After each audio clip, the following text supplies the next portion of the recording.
Humihingi ng saklolo ang isang online seller dahil lang sanay same-day delivery sa kanyang mga paninda na nagkakahalaga ng 70,000 pesos. Lumabas na order completed pero hindi naman nakarating ang mga ito sa naka-pin na drop-off point. Kasama ang resibo, i-unbox ang misteryong bumabalot sa tila dumadalas ng mga undelivered na package delivery. September 24 nang mag-book sa isang online delivery service provider ang online seller na si Jarmin mula Binondo, Maynila. Ipapapick up sana niya ang kanyang mga shipment na sapatos na nagkakalaga ng mahigit 70,000 pesos sa isang warehouse sa Parañaque City. Hindi kalaunan, driver found na raw. Agad daw na kinuha ng na-book niyang driver ang kanyang personal information. Kabilang na ang detalye ng mga for pick-up na parcel. Pero ilang saglit pa, laking gulat na lang ni Jarmin nang bigla na raw naging order completed na ang kanyang delivery. Kahit pa, hindi pa naman ito nakararating sa final destination. Paano po kayo na-biktima nitong ganitong klase ng modus po? Nag-book po ako ng truck para i-deliver ang aking mga parcel galing sa aking supplier. And then dapat i-deliver nila sa akin, ngunit hindi po siya dumating. Sa madaling salita, kinuha po nung na-book ko yung mga parcel na dapat para sa akin. Dito na nalaman ni Jarmin na ang kanyang na-book na driver. Kinuha lang pala ang kanyang detalye at informasyon para makapag-book ng panibagong driver at makuha ang kanyang mga paninda. Hinala ni Jarmin. Nag-book siya ng panibago, pero yung drop-off is sa kanya na, hindi sa akin. Paano niyo po posibleng nagawa yun? Meron po siyang account na hindi sa kanya nakapangalan. Maaaring nabili niya o maaaring na-hack or most possibly po nabili. Sa makatwid, parang ninakaw yung identity o yung detalye ng isang tao. Yes po. Ang sister, para naman hindi raw ma-offend si Jarmin, sinubukan pang magpaalam ng driver na sa kanya na lang daw ang mga parcel. Hoy kuya, ang aga mo naman yatang mamasko. Pero wait, there's more. Dahil si kuya driver, may last hearing pa. Nangihingi pa po siya ng pera. Para saan daw yung pera? Gusto niyang bigyan ko po siyang pera para ihatid niya pa rin daw sa akin. May nabasa pa ako rito, ayan, usapan lalaki. Ano ba yung sabihin nun? Usapan lalaki daw, 1.5. Babayaran ko siya, then i-deliver niya. Para ko sa inyo, gaano ho ito naka-apekto sa inyong negosyo po, sa inyong hanap buhay? Malaki po, since hindi naman po pinupulot ang pera sa negosyo at pinaghihirapan po yan kada sentimo po ng kinikita dyan, pawis at pagod po.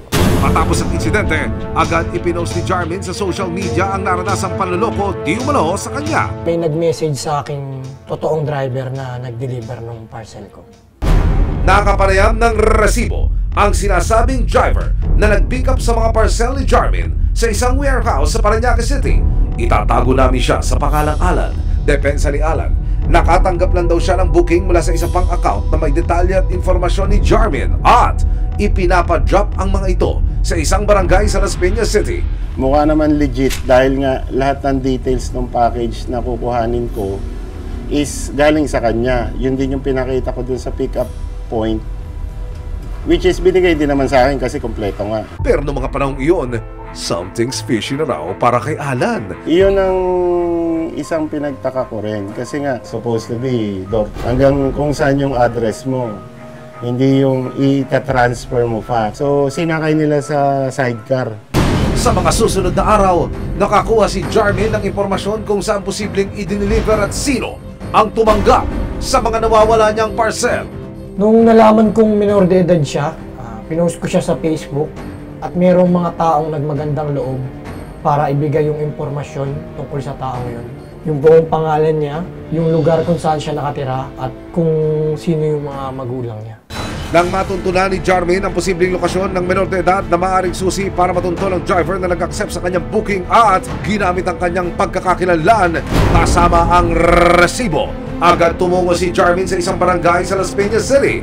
Sa kagustuhan po ng complainant na magkaroon ng sagot sa kanyang mga tanong. So patungo ho kami sa isang area dyan sa Las Piñas at ang kanyang pakiwari ay doon naglagi yung posibleng suspect dito sa kaso na ito.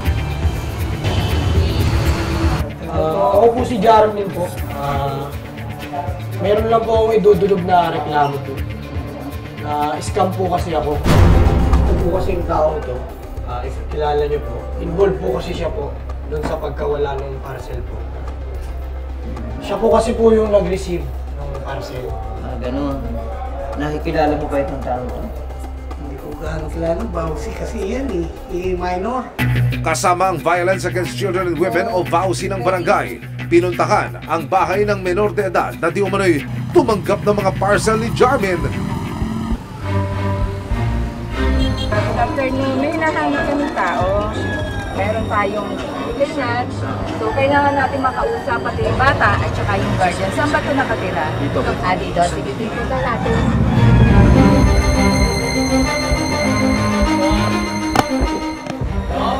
Pwede, Dennis mo to. Alright. Ito, may ano ka muna, tanungin ka muna uli ni Bawsi. Kasi ganito yung tayo. Wala namang ano po. Ano lang nang sa amin, confirmation lang kung dito nakatira. Yun lang po, wala na ibang tanong.